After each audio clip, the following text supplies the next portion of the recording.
Selamat pagi, Shalom. Saudara-saudara pendengar sekalian yang dikasihi Kristus, kembali lagi pagi hari ini berjumpa dengan Sabda Pagi Gemim Sion Winangun. Saat ini kita akan membaca firman Tuhan untuk memandu dan menolong kita menjalani hari kehidupan yang Tuhan anugerahkan. Sebelum kita membaca firman Tuhan, mari kita berdoa. Terima kasih Tuhan, sebab Engkau bangunkan kami lagi pagi hari ini, hari Sabtu, tanggal 19 November tahun 2002, dengan kesehatan dan kekuatan. Kami akan melanjutkan kehidupan yang adalah anugerah Tuhan ini, dan kami butuh bimbingan firman-Mu, menolong dan memandu kami. Karena itu Roh-Mu yang kudus kiranya menolong kami untuk dapat mengerti dan melakukan kebenaran firman-Mu. Di dalam nama Tuhan Yesus, kami berdoa. Amin.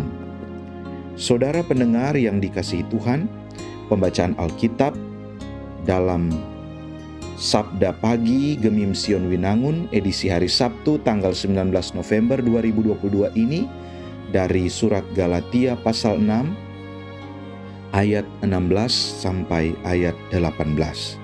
Demikian bunyinya.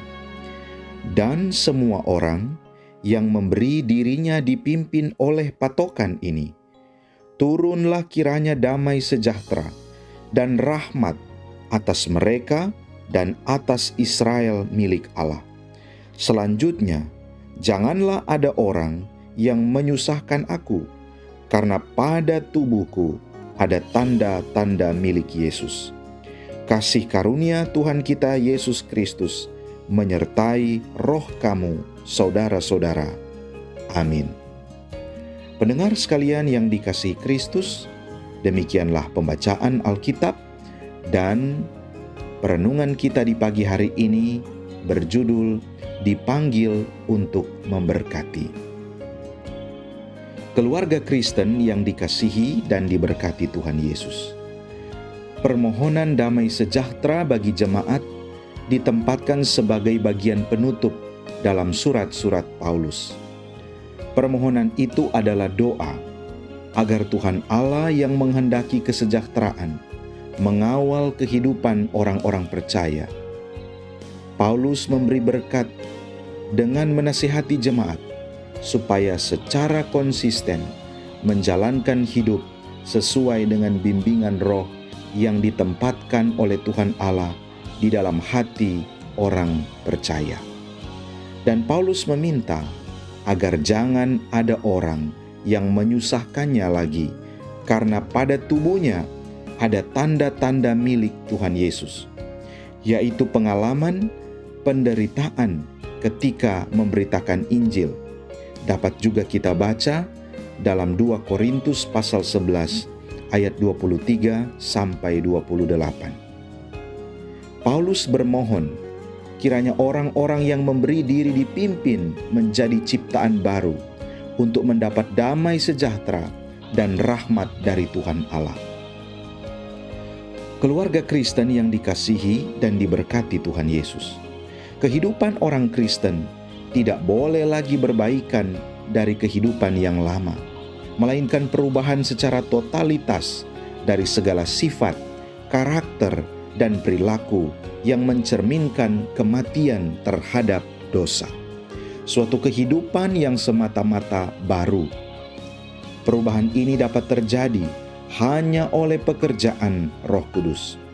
Jika kita mengaku dengan mulut bahwa Yesus Kristus adalah Tuhan dan percaya dalam hati bahwa Tuhan Allah telah membangkitkannya dari antara orang mati, maka kita diselamatkan.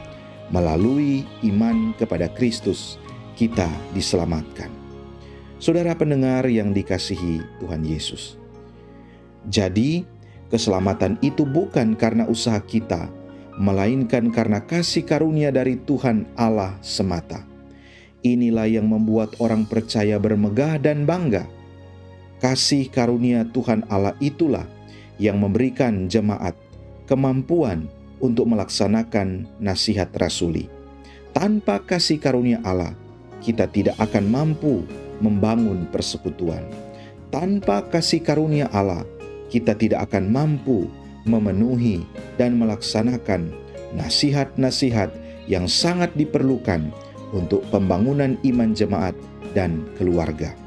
Sebagai orang percaya, kita pun diminta untuk mengharapkan dan memperjuangkan kedamaian bagi orang lain. Panggilan kita adalah untuk membuat orang lain merasa aman, nyaman, dan selamat dalam menjalani kehidupannya. Amin. Mari kita berdoa.